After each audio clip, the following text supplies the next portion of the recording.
पर लिखा हुआ रचा हुआ सूक्त है। यह है, इसमें विराट की अनुभूति, कालचक्र का घूमना, आवर्तन विवर्तन, मातृभूमि के प्रति अकुंठ भक्ति, कल्याण कामना, जीवन मूल्यों की मार्मिक अभिव्यक्ति इस सूक्त में की गई है। और धरती के लौकिक और अलौकिक, जो भारत की वसुंधरा है, उसके लौकिक और अलौकिक रूपों को भी ऋषि साक्षात्कार करते हैं।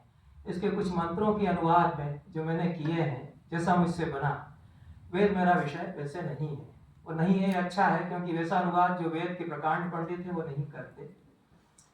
तो वे अनुवाद में कुछ आपके सामने पढ़ूंगा ताकि आपको कुछ अंदाजा हो सके कि भारत की धरती के बारे में कुछ हजार साल पहले हमारे ऋषि क्या कहते थे या कैसे इसको देखते थे, या भारत उनकी नजर में क्या था।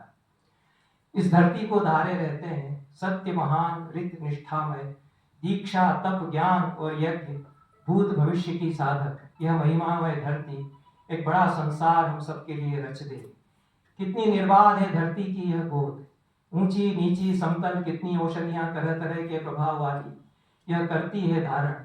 यह धरती इसी तरह रहे फैली फैली, करती रहे समृद्ध हमें, जिस पर धाड़ मारते सागर लहराते हैं, नदियां जल से भरी लबालब जिस पर है, जिस पर उगता है अन्न होती है खेती, जिस पर यह सब गतिमय होता है, लेता है सांस। यह धरती अपना पहला पहला पेय हमें दे, जो पहले कभी हुआ करती थी बस सागर में भरा हुआ जल।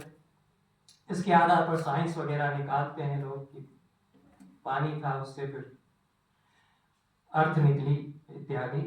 तो जिस पर धाड़ मारते, जो पहले कभी हुआ करती थी सागर में भरा हुआ जल, जिसको अपनी माया से उबार कर ले आए मनीषी जन, सत्य से आवृत जिसका हृदय अमृतमय, परम व्योम में है स्थापित। यह धरती हमारे उत्तम राष्ट्र में तेज और बल आजित कर दे, जिसके कण कण को करता है आप्लावित, दिन और रात जागता बहता हुआ निरंतर जल। कितनी कितनी धाराएं झरती हैं जिस पर, यह धरती दूध बहा दे हम सबके हित, और हमें सींच दे अपने तेज से, जिसको नापा अश्विद्वय ने, जिस पर चरण विष्णु ने धारे, जिस पर शची के स्वामी देव इंद्र ने, जिसे शत्रु रहित कर डाला। यह धरती हम सबके हित करे दूध की वर्षा, जैसे माँ अपने बेटे के लिए करती है, जिसके कण कण को करता है आप्लावित, दिन और रात जागता जल बहाता हुआ निरंतर। कितनी कितनी धाराएं झरती रहती हैं, जल बहता हुआ निरंतर, कितनी कितनी धाराएं झरती रहती हैं जिस पर, यह धरती दूध बहा दे हम सबके हित, और सींच दे हमें तेज से। इस धरती पर रहकर हम अपना सब कुछ परिपूर्ण बनाकर करते हैं देवों को अर्पित। इस धरती पर जीवित रहते हैं हम मानव, अन्न जल ले लेकर। यह धरती मुझ में सांसों का स्पंदन भर दे, यह धरती मुझे जीवन दे, बूढ़ा होने तक लंबा जीवन मुझको यह दे। महान है यह धरती, चट्टान है यह धरती, पत्थर है यह धरती, मिट्टी है यह धरती, हम सब के द्वारा धारी गई यह धरती, सोने के वक्षस्थल वाली यह धरती। इस धरती को मैंने किया नमन, जिसके ऊपर कितने कितने वृक्ष वनस्पतियां अटल निरंतर खड़े हुए हैं। सकल विश्व को धारे रहने वाली यह धरती, और हम सब से धारी गई यह धरती। इस धरती को हम करते हैं संबोधित निर्मल अपनी वाणी से, पावन जगत दे हमारे कर दे निर्मल। जो कुछ था मन उस सबको हमने विसर्जित कर दिया है। हम पृथ्वी की धूलि पावन, इस पृथ्वी की धूलि पावन, मैं उससे अपने को करता हूँ पावन। हे धरती माँ, जो कुछ है तेरा पूर्व दिशा में, जो कुछ तेरा उत्तर में है, जो कुछ है तेरे नीचे, जो कुछ है तेरे पीछे, वह सब मेरे को हो सुख कर। जब जब मैं धारूं, जब जब मैं चरण रखूं तुझ पर, मैं टिका रहूं तेरी इसी सृष्टि पर, इस तरह की गुण गिर न सकूं मैं कभी। हे धरती माँ, मैं तुझ पर जो कुछ बोऊं वह झट से उगाए, चोट न पहुंचा दूं कभी, किंतु मैं तेरे मर्म पर, तेरे हृदय पर। ये अद्भुत इसलिए लगता है कि वो किसान है ये लोग। ये तो आप भूल जाइए कि वो बड़े ऋषि तपस्या करने वाले तो उस तरह के हैं। ये वो लोग हैं जिन्होंने मजदूरी करते हुए ये सूक्त लिखे हैं, ये उन लोगों के सूक्त हैं, और वो ऋषि हैं, बड़े ऋषि हैं। बहुत देवताओं को उतरता हुआ भी यही देखते हैं, देवता उतर कर आते हैं उनके कहने से, यज्ञ भी वे करते हैं।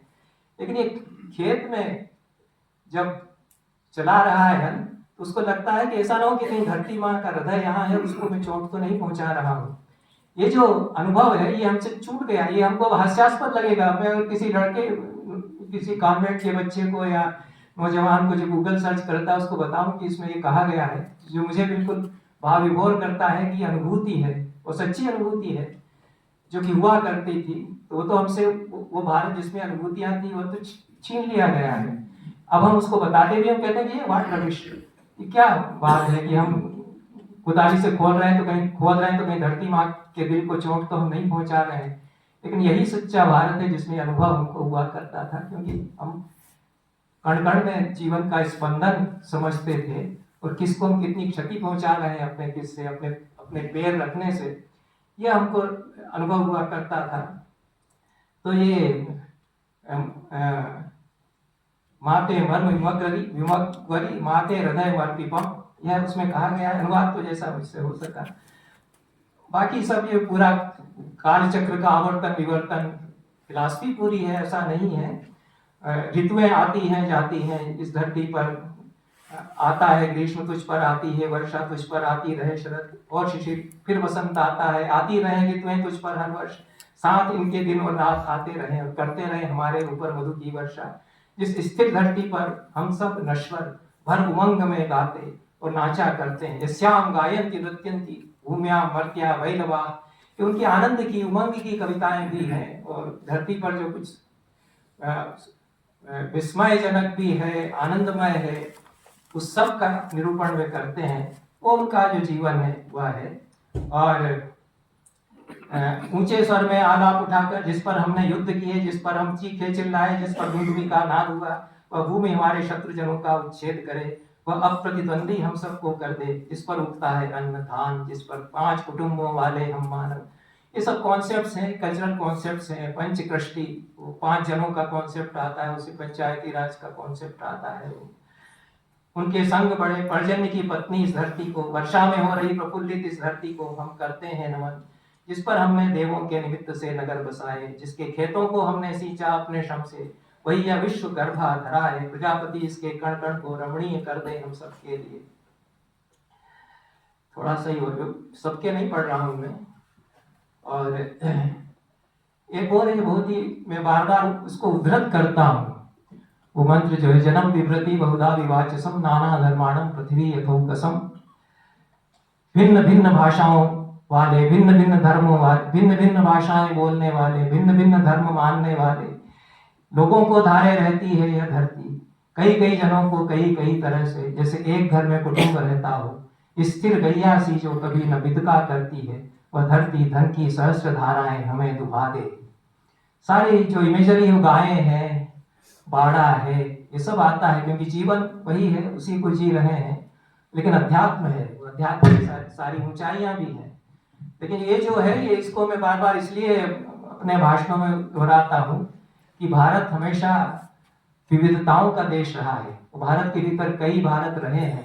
ये तो ऋषि, वेद के ऋषि बता रहे हैं, इस देश पर कई कई भाषाएं बोलने वाले, कई कई रीति रिवाज मजहब मानने वाले लोग रहते हैं। ये 10,000 साल पहले के, 5,000 साल पहले के ऋषियों का कथन है।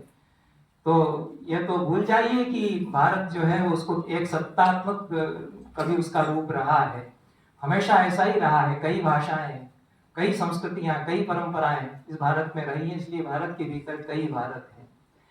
कितनी कितनी राहें तुझ पर खुली हुई हैं, जिस पर आते जाते हैं जन, कितने मार्ग बने हैं तुझ पर, जिनसे आते जाते हैं रथ, जिन पर चलते हैं पुण्यात्मा भी पापी भी, हम जीत सके इन सब राहों को, दूर हटाते तस्कर जन को, हे माँ धरती जो कुछ मंगलमय है, उससे तू हम सबको आप्लावित कर दे। जिस धरती पर जुड़े हुए हैं सदा परस्पर, काली अंधियारी रातें और दिन अरुण वर्ण के, वर्षा से सराबोर रहने वाली यह धरती प्रिय, घर घर में मंगल रचकर वह हमें करे प्रतिष्ठित। हे धरती तुझ पर बहुतेरे गांव बसे हुए हैं, तुझ पर कितने ही अरण्य में उगे हुए हैं, तुझ पर होती रहती हैं सभाएं, होते हैं संग्राम, तुझ पर होती है सब, तुझ पर जुटती है समितियां, जिनसे हम कहते हैं वह तुझे जो अच्छा लगे। ये जो सभा और समिति, 2 इंस्टीट्यूशंस हुआ करते थे, वो पंचायती राज का सिस्टम था जो पुराने जमाने वैदिक काल में था, उसका भी इसमें कुछ इशारा किया गया है। तो इस प्रकार से मैं संबोधित करता हूँ इस पावन धरती को, इस क्षमामयी धरा को मैं करता हूँ संबोधित, ब्रह्म ज्ञान से बढ़ती इस धरती को मैं करता हूँ संबोधित, ऊर्जा में पुष्ट अन्न का भाग और कृत जो तूने संभाल रखा है।